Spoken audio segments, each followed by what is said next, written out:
We are 3 weeks away from the pre-release of Jump to Lightspeed, so strap on in, because there's no way to eject now.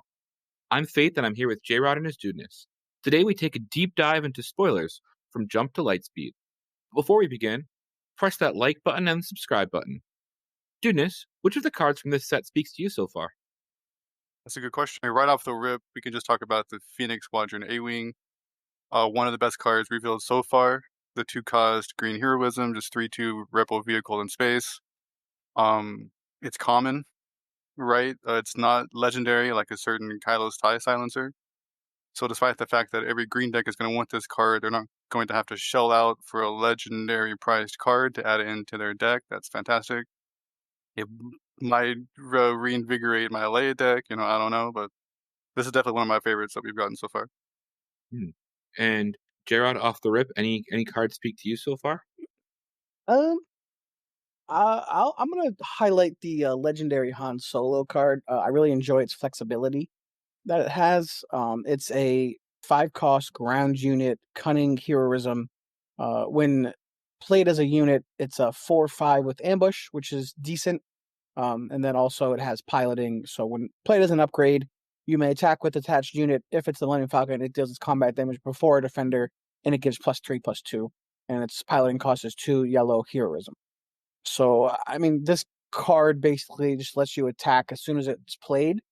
And I think it's going to be a staple card for the foreseeable future. And so far, in my opinion, the best card in the set, at least in the legendary category. There's some other good ones, of course, but this one to me, I think, has the most flexibility, being able to play to the ground and the space. And then obviously, if you're playing it on the Falcon already, it's also like double insane. It basically gives Han from set one's ability to the Falcon, which is really nice. So it's attacking for 5. I think with both Falcons we have. Well, I guess also there's the 5/5 Falcon, so technically that could attack for 7 and attack first, which is pretty massive. But yeah, I mean, I wish it was a +3/+2 instead of a +2/+3, because then that would give the Falcon the 6 attack to be able to kill Ruthless Raider and Fetch Fire Spray in one attack, which would be nice with like a with the Falcon. But I mean, that's if I had one complaint, that would be it. But it's a very small complaint and probably adjusted for balancing purposes. So yeah. I think with this card, people should be aware. It seems like you only get that combat trick on when you play the upgrade, so you don't always get to have first strike with the Mhm. Falcon just on that turn you play it. So just something to be mindful of for people. I think for me, I've really found Trench Run an interesting card. This is a 1-cost aggression heroism event, which lets you attack with a fighter unit. For this attack, it gets +4/+0. So first off, that's really strong. Four plus 4 attack for 1 cost is really strong. However, it does have a negative side, and that's on attack. Discard 2 cards from the defending player's deck. Deal unpreventable damage equal to the difference in the discarded card's cost to this unit. So this is such a high risk, high reward card, but this is capturing such an iconic scene from the movies, and this is like what the happened in the movies. Do you end up doing the thing to win the day or to lose and get blown up based on this one card? So I think it's super exciting. There'll be games that will be determined off of that opponent's card flip. And I love the fact that it's unpreventable damage, so you can't have a shield and absorb it or any way to prevent damage. Just going to hit your unit for sure. So something very interesting. And if you play this in a Palpatine list and you have the 3-cost 2/2 that can't be dealt damage by your opponent, the one that all the Django decks play. I can't remember the name right now. Uh, um, yeah, yes. With Raid 2, Lurking Type. Lurking TIE Phantom, thank you. If you have that, because this is your own damage, and you're playing Chancellor Palpatine, which you can run Trench Run and Lurking TIE in the same deck, this would kill the Lurking TIE if there was 2 damage dealt. So just a little fun fact there. But I think this card is interesting. I imagine that there will be many lost games in both directions with this card. I truthfully think this will be a sideboard card for aggro matchups, as they will typically have lower curves, so the damage will be less, and you'll be able to get the +4 in more often, where against control lists, they could have a 1 cost and a 7, just basically blow up anything you have. So little bit less safe against control. But this is definitely like an aggro mirror breaker, in my opinion. I think this card is a card I would always take limited because even it's a rare, so it's not meant for limited. However, if you can have like 2 of these, I would honestly do them just to make my opponent discard cards from their deck because it's limited so little deck size. True. So, Jrod, which leader that we have gotten so far speaks the most to you? So I'm not like the leaders in this set have been good. Definitely like the power levels are definitely strong. I haven't had one that necessarily stick outs to me like individually. I guess the one that seems the most interesting to me right now is Poe Dameron. Even though he is an aggressive leader, um, I'll have to stick with him. And I might have stole Dudeness's pick, truthfully, but Poe is an aggression heroism. He has an action that costs 1 and exhaust him. Flip this leader and attach him as an upgrade to a friendly vehicle unit without a pilot on it. And then his epic action is if you control 5 or more resources, deploy this leader as a unit. So 4/6 on that, or a +2/+1 for his pilot attachment. And then on his pilot side, he doesn't really have any abilities other than action 1, attach this upgrade to a friendly vehicle unit without a pilot on it. Use this ability only once each round. So basically, you can put Poe out, attack with a unit, then move him over to a different unit you have that's ready to attack with that unit, and just kind of keep doing that all the way home. So his flexibility is very interesting, and also you could um, deploy him to the ground, attack with him, and then if you have 5 resources, you could then deploy him in space, I believe. Oh no, I guess you couldn't. You can action him, put him on a spaceship, attack with the spaceship, and then if they kill the spaceship and he goes back, you could epic action him and then deploy him on the ground as a 4/6 and attack with him again on the ground. Yep, that seems to be right. And it should be noted that for the bases in set 3, which require a leader to deploy, we don't have the official rules yet, but it seems like his action ability will not trigger that effect. So thinking like the droid base, Yeah. when you use the action to put him on a vehicle, that won't give you 2 droids. But using his epic action to deploy him as a leader would. Correct. I will note, and something that we were discussing some of this before the podcast, Faith pointed out to me, I hadn't realized, is that Poe is not considered a leader unit when he is attached to a space, when he is as an upgrade, when he's piloting. So things like waylay and that kind of stuff can't affect him. He wouldn't obviously go back to the hand. I guess he'd just go back to the leader area, I would imagine, but I'm sure we'll get some ruling on that here shortly. But just something of note, and maybe they'll clarify that to see if we were wrong about that. But right now, we're assuming that he's not a leader unit when he is an upgrade. Yes. Dudeness, what about yourself? Which of the leaders that we've gotten so far do you think will be or is interesting? Definitely Luke Skywalker, because I was wanting something that synergized with the vehicle type. In this case, he's synergizing with fighters. His front side is action, exhaust him. If you attack with a fighter unit this phase, you can deal 1 damage to any unit, which is pretty cool. You get a free ping there. And his epic action, if you control 6 or more resources, you can deploy him as a 5/6 leader on the ground. Not very exciting. But you can deploy him as a pilot onto one of your vehicle units as a +4/+5, which is pretty beefy. Very beefy.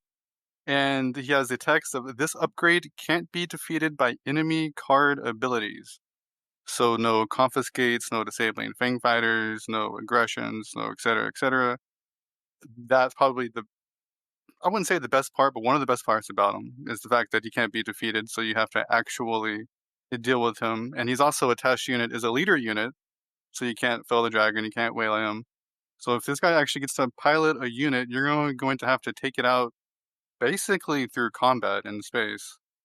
But he also gets, if it's a fighter detached unit, it gains on attack, you may deal 3 damage to a unit. 3 damage is a very, very large chunk. If your opponent has traded at all, there's a very good chance that unit has 3 or less HP left. So this will be able to finish it off or ping off some annoying other small unit. I think it could be okay. And what happens with that attack on attack? Can you hit ground units or space units? Yeah, it could be any unit in either arena. That So seems good. that lets you control the ground from space, which is pretty good. And what about if I have Luke Skywalker piloting Red 5? How do those interactions work? I'd have to know what Red 5 is. Red 5 is a 3-cost aggression heroism space unit. That's a 3/4 that has on attack. You may deal 2 damage to a damaged unit. So they both have an on attack ability. It is a fighter. It is a fighter, yes. So can you order those in? Can you ping with Luke, deal Yes, 3 damage, and then say, "Hey, on attack, this guy's damaged, so 2 more damage to it"? correct. Yep. Because if And so, that pretty much takes out most everything. I mean, you're Not missing everything, but the big two, like Ruthless Raider and Fire Spray, but a lot of good stuff. It puts them pretty close to dead. If they have even 1 damage on, they're basically dead. So Yes. And that's kind of the nice thing about his ping too is where Luke it seems to give you the flexibility of both arenas. Even his his leader undeployed side is if you attack with a fighter unit, deal 1 damage to a unit, so it could be in space or ground. So that's fun too. If only there was like a base that was better or was able to be used against enemy units that were damaged. yeah, but I don't know if I want to play Luke double red. To me, I think getting to Luke and his flip as fast as possible is very important. So for me, I would want to be pairing him with green. You also get Chewbacca, so like Chewbacca can save your early ships, and then you have Luke to deploy a couple turns later, and you have all these ships that your opponent can't really deal with super efficiently. So that's kind of like where I would be, a very like mid-range style deck, which is usually where I live. So even though I think Poe is interesting, he's more of an aggressive card, and I might be living with some Luke boy uh, in the near future. And we do have a card that's great for when you do have Luke on one of your fighters. We've got a 3-cost aggression tactic event, which is a tactic that lets you ready a fighter or transport unit with 6 or less power. I think it's called Colorgrin turn, but K-turn, yeah. yeah, I'm sure everyone will correct me in the comments where I mispronounce that. But yes, that card could be great. You can't put it when Luke is on because Luke gives the unit +4, so you can't put it on the unit that has 3 inherent attack like Red 5. But putting it on something smaller, it could be great to get 2 attacks off with Luke, getting that on attack trigger twice. That So seems like an interesting card for sure. Although I think you can still play uh Bravado potentially as well. yes, To be able to do it if you want a bigger ship with Luke, because Bravado would cost 3 if you've killed a unit, and if you're playing a more mid-range style, you probably would also be killing more units, so that's something to consider as well. And yeah, his on attack, might help you kill a unit too, right? So That yes, big brain very Dudeness over there, big brain. very true. Let's keep looking back. Dudeness, what's another card that speaks to you so far from this set? one card that I actually really liked over on the villainy side is Victor Leader. Victor Leader is a 3-cost command villainy, 2/4 Imperial vehicle in space, obviously, and each other friendly space unit gets +1/+1. So he's basically General Veers in space, but for only space units, right? Because he's a 3-cost guy that buffs yourself +1/+1. But this can be any space unit not tied to a specific trait. And 4 health also makes him more resilient, so he's less likely to die immediately. So I think that's pretty cool. Obviously, this is trying to buff up a bunch of like TIE fighter tokens or something, right? This is the companion card to the Darth Vader leader, which we haven't talked about, but he lets you deploy, lets you get some TIE fighter tokens if you meet a certain condition. So there's obvious synergy there. But I like lords, right? This is a quote unquote lord for space. And for 3 costs at 2/4, I think he's pretty alright.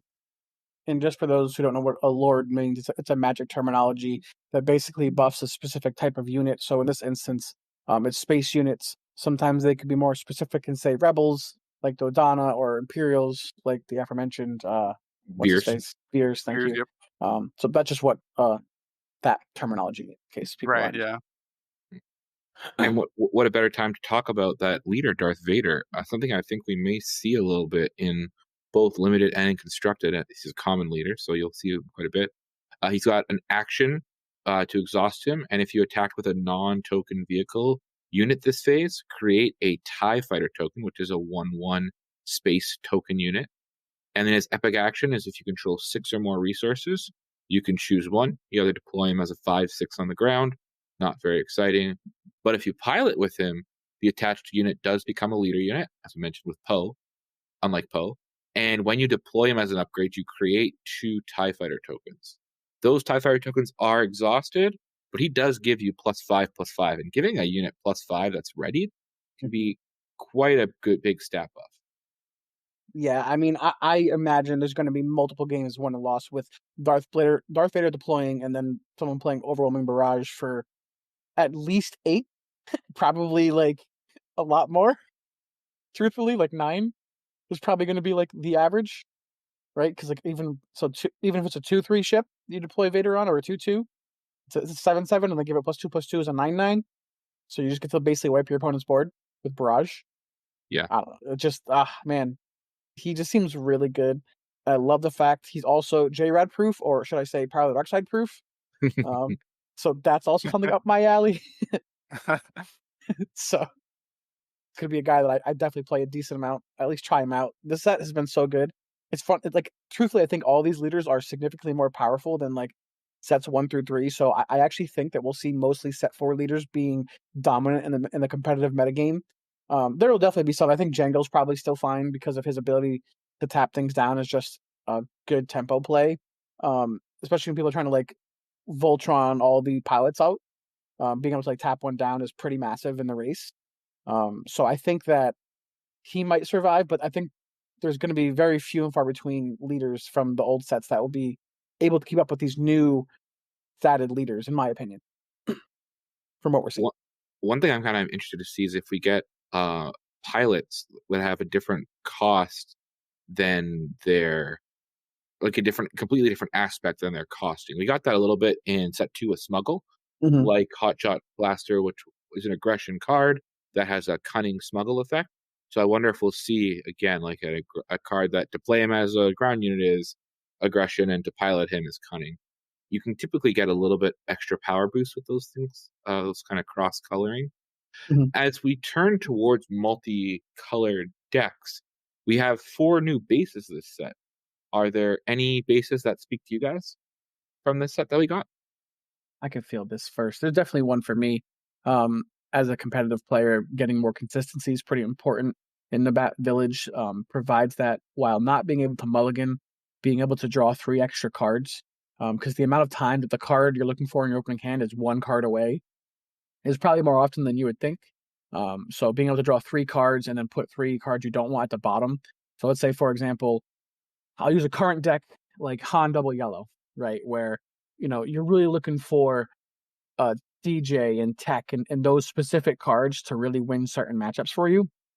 Being able to dig 3 deeper and find those, and then being able to put 3 cards like a Surprise Strike or a Han unit, those cards that you don't necessarily need in the beginning of the game, but you don't really want to resource because you want to draw them later on. And being able to put them back at the bottom, and then being able to put the Hotshot Blasters and the cards and the DJs down in your resource row to be able to properly set up your early game is pretty important, and will add a lot of consistency for only 3 HP. I think it's really important, and I think adding, not being 25 is important because a lot. It seems like in this game, a lot of the numbers add to 5 often. So like 25 is like kind of like the perfect number to die faster, where 27 like might give you an extra turn. That 2 HP could be massive, and that could be just enough you need to win a game. So I think this base could be very good. I could be very wrong on that, but I think this one will probably be the best one out of the set. And I'm excited to see some other good base options come out compared to just like ECL and Tarkentown. What about yourself, Dudeness? Any of the bases speak to you? The only one that really speaks to me is the red one, where you have to pay 5 life to reduce 3 life. 3 Is life. it 3 life? Yeah. 3 life to reduce the cost of your deck size by 5. Mm-hmm. So you have a 45 deck size instead of a 50. That's the only one I would probably ever play. Maybe you can explain to our viewers at home, maybe this is their first game, why is that important? Why would you pay 3 life to have a smaller deck? Because makes your deck more consistent, and you draw the cards that you want to draw. I mean, I think it only adds like a couple percentage points or something like that. It's not a huge difference, but it is a difference. Mhm. So kind of I know the one way people talk about it is you basically cut the worst 5 cards in your deck, as in you can't draw them because they're not there. And as Dude's Yeah. saying, it makes your consistency slightly better. In card games, you ideally want to be playing the least amount of cards for your deck to thrive and do well and be as consistent as possible. And the more cards you add, because of deck minimums, the less good your deck is. So by minimizing how many cards are in your deck, on average, you should be making your deck more consistent and more powerful because of it. Yes. So one thing I think about this card that's interesting is I think it's going to be an interesting decision point in limited because you already have a small deck, and I've noticed that even with a 30 card deck, I sometimes in my limited games end up not having any cards left or getting very close to having no cards left. I think in though a limited pool, you only have a small number of good cards. So if you can play a really fast, aggressive deck with this card in limited, it could be very consistent. But you do have to worry about decking out, which isn't a loss though in this game. So that's at least something that you can try to plan with. Helps you lose faster. Helps you lose faster.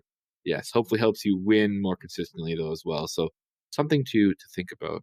There's some interesting cards that we've gotten in this set. They've talked about how year one was about kind of a fundamentals, basics in the game, everything except for maybe Chancellor Palpatine. Chancellor Palpatine was a little bit of the thing to let us know that hey, maybe there's something that we can play around here. Everything else was pretty consistent. One of the examples I'm thinking here that we're seeing how they're kind of going a little bit more advanced into details is, as Jrod mentioned, with Poe, a leader that you can have multiple times come out in the field. And the other leader you have like that is Admiral Trent. Admiral Trent is a cunning villain card who has an action to discard a card that costs 3 or more from your hand. If you do, draw a card. So I saw that side of his leader, and then I quickly looked at his backside of his leader, and I saw, oh, he deploys at 6. He's a 4/5 separatist official. He's got a when deployed effect, which allows you to reveal the top 4 cards of your deck. An opponent discards 2 of them, and you draw one of the remaining cards and discard the other. So I was thinking, oh, this is kind of like Afra, where you're drawing a card.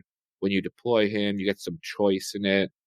It wasn't until I read online and someone pointed out to me that Admiral Trench does not have an epic action. Rather, he just has an action that costs 3 and you exhaust him. That has, if you control 6 or more resources, you deploy this leader. Meaning that he can, like Poe, Poe doesn't deploy multiple times, but Poe does come out multiple times. Admiral Trench actually gets that deployed trigger more than one time. So that's a very interesting twist so far on this leader mechanic. What were your guys' thoughts of maybe your thoughts on Trench quickly, and then your thoughts on this idea of being able to deploy something, a leader, multiple times? So my first question off the rip is that when he's deployed, does he, because it's not an epic action, does he come in readied, or is he exhausted like other units that don't have epic action? I would assume because it's not an epic action that it is just enters exhausted, and you get the when deployed ability. It's definitely interesting and cool. I don't think he's going to be that good, personally. I mean, he might be cool for like a Trench Afra like Twin Suns deck, being able to kind of like dig through your stuff and all that kind of shenanigans. Mm-hmm. And being able to deploy your leader multiple times in Twin Suns also seems pretty valuable. And you know, in Twin Suns you can play one of each card, so like your opponents get to get rid of 2 cards, but still like adding more cards and more options to your hand is always good. And if you can like recur stuff, that obviously is also very good. So for Premier, I'm not overly excited for him. Maybe someone smarter than I can break him because he definitely has some combo potential. But for me, I'm not sold on him personally. That's fair. Dudeness, any thoughts on Admiral Trench's ability to deploy multiple times? I like the idea. I don't like having to pay 3 for it. Like that's where I get hung up on. Just having to Yeah. pay 3 for it. Yeah. I'm not convinced that he'll come into play exhausted. Well, I think we need an official ruling on that. Yeah. But I think just deploying a leader means they come into play, regardless if it takes an epic action or not. But I don't actually know the rules well enough to say for sure. But I would assume he comes into play ready because that would just make him straight ass personally. Yeah. But I think it's cool. In my head, I've always had a Jar Jar Binks leader that gets to deploy without an epic action, and his front side ability literally is just action. If you deploy, I was thinking he was gonna be like a 3 cost or something. You could get to play him off for free, but he Hmm. would have to have like really cheap stats, like he's like a 2/2 or a 2/3 or something. But he just keeps coming back and coming back and coming back. See, it'd So have been like great. that's the leader that I wanted, simply because I want to play as a Jar Jar Binks leader, and also I think that this one kind of seems cool. I'm less excited to have to deploy him at 6 and then spend half of my resources to be able to do so, Yeah. simply for a 4 or 5 that draws you a card from the top of your deck. Pseudo, anyways. Yeah, I mean, you get the third best card, right? Like if your opponent is smart, you get Exactly. a third best card. Third best card. So I do hear what you're saying, and I think there might be room. I think this set opens up the potential for Jar Jar. He obviously would have the force trait though. It's one thing to know. Oh no, But what I'm actually I think I agree with Dudeness. I think he does to ready. Because I agree. I don't think an epic action is. We'll have to wait for a final ruling, but I would think it does enter readied, and I want to see this with those bases because now you deploy, you're paying 3, and you put 2 droid tokens into play, or you draw a card, or you do any of the when deployed effects. Actually, those are the only 2. So you can either draw a card or you put 2 tokens into play multiple times. That kind of seems interesting to me. Now, Dudeness, so that's one of the ways that we kind of changed the ruling. What's one of the other ways that they had created a card this set that kind of changes some of the rule? You must be referring to the Swarming Vulture Droid, which is a 2 cost neutral space unit, separatist droid vehicle fighter, 2/2. And the first line of text says a deck can have up to 15 copies of this card, which breaks the normal rule of 3 max copies of a card per deck, right? Yes. And then the second line of text states that this unit gets +1 attack for each other friendly swarming vulture droid. So obviously you're just trying to swarm the board with a bunch of dudes and have their attack super high. I think the card is cool and interesting. Reminds me of like something like Relentless Rats from MTG, although not as good there because the rats actually get +1/+1 for each other rat, but it's still pretty cool. And in Twin Suns, how many of this card can you have in your deck?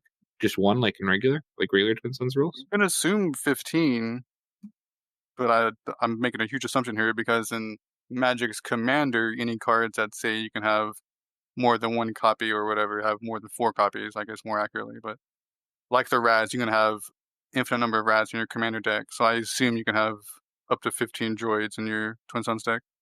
I would agree with that. That makes sense. Uh, I want to see the draft. I want to play draft this set now really bad, and that's my. Well, I just draft all the Swarming Vulture droids, which is a common. So I think actually Relentless Rats in a lot of sets is an uncommon, making it a little bit harder to get. So the fact that this is a common, you could get a couple of them. yeah, it's a fun card. Won't see much premier play. Probably pretty sweet in draft if you can get a couple of these, as they can go in any deck. So if you're looking for something late to add, and need a spaceship to put some pilots on, definitely snag some of these bad Larrys, pop them in your deck. But there will likely always be a better option for most of the pack, unless you're like specifically going in saying, I want 15 Swarming Vulture Droids, I'm going to take 15 Swarming Vulture Droids. Actually, in limited, you can run all of it. You can run 100. You can run 30 Swarming Vulture droids if that's in limited. Why is it And limited? in a draft, there's no card numbers. Oh, you're right. You can draft 4 of a regular card. Actually, as Judas mentioned, Victor Leader. I could see a limited deck. I mean, Victor Leaders are rare, but I could see a limited deck with a Victor Leader and then Swarming Droid because that does give it the +1/+1. So like a turn 1 Swarming Droid, turn 2 Victor Leader. Now my Swarming Droid's a 3/3. I play 2 more Swarming Vultures, and now all my Swarming Vultures are 5/3s. That sounds not bad. Not terrible. Also of note, Dooku can make this cost 0. She can play it for free. Yes, I've seen some people test a deck with that where you use Dooku to get these guys out, and then that helps you get them out, get more of them out. So something that we can definitely think and see what happens. It is a droid as well, so there is that one card this set that's a command villainy card, which lets you, when you play it and when you complete an attack, search the top 8 cards of your deck, I think it is, and get a droid. If it costs 2 or less, you can play it for free. This is the Invisible Hand, 6 cost 6/6 Separatist. And yeah, when played and when it completes an Hmm. attack, search top 8 cards for a droid, reveal it, draw it, play it for free if it's 2 or less. It kind of seems like it was meant for this. Very possible. I think one card that I want to just briefly mention, I've been toying around with it, and I know Jrod said he didn't like it, but I Yep. actually been thinking, I think Ahsoka, this set actually might be something. And I'm just thinking, if you have a deck that kind of is always kind of taxing their hand, using a spark, using a force throw, using Ahsoka, you might be able to annoy them just enough that it could be meaningful. Again, I don't think it's like the best card ever, and you're not necessarily even like if it's a unit you exhaust the unit, isn't even that great. But I just wonder if that could put enough pressure to finally make yellow heroism, which has always had like the least firm identity in my mind. I think every other aspect pairing has had a pretty firm identity, and I think they didn't really specifically hone on what cunning heroism is, but I think they did kind of mention discard. So we're kind of seeing it a little bit. It makes sense. I mean, I think she's fine. She's a 4-cost 3/5, which is kind of medium. Like, they Medium. keep doing my girl dirty. Like, stop shying away from her stats. She's a badass in Star Wars. She's people's favorite character. Give her good stats. Make her good, please. Please make her good. She's probably fine. She's probably fine, but I don't want her to be fine. I want her to be good. Make her good. Good. Uh, all right, and then so as we're gonna sign off here, Jared, why don't you give us one of your hopes for the rest of the cards that we have for this set? Anything that you're finding they're missing, or anything you want to see? I want a reason to play mid-range. I feel like the way this game has been heading down, you're either playing aggro, tempo, or control. And tempo is not really mid-range. It's more just like aggro, but like it's a little bit slower than the fastest aggro deck, so it has some ways to like battle it, but it's not true mid-range. I want good mid-range cards that do well into control and that are reasonable into aggro. I'm looking for that. I want to be back in my mid-range boys. Okay. Dudeness, you had mentioned that you want a 1-cost 3/1, and we kind of got pretty close with the first No, we order didn't. We didn't. TIE fighter, and I will Card say, is garbaggio, dude. well, there is that one. There is the Wingman Victor 2, which as an upgrade you could play it and now make him a 3/2, and you create that token. So if you can do that and they deploy this ground unit, you could be attacking for 4 on turn 2 with that on just that one attack. But what do you want to see? What is it you want to see in with the rest of the cards for this set?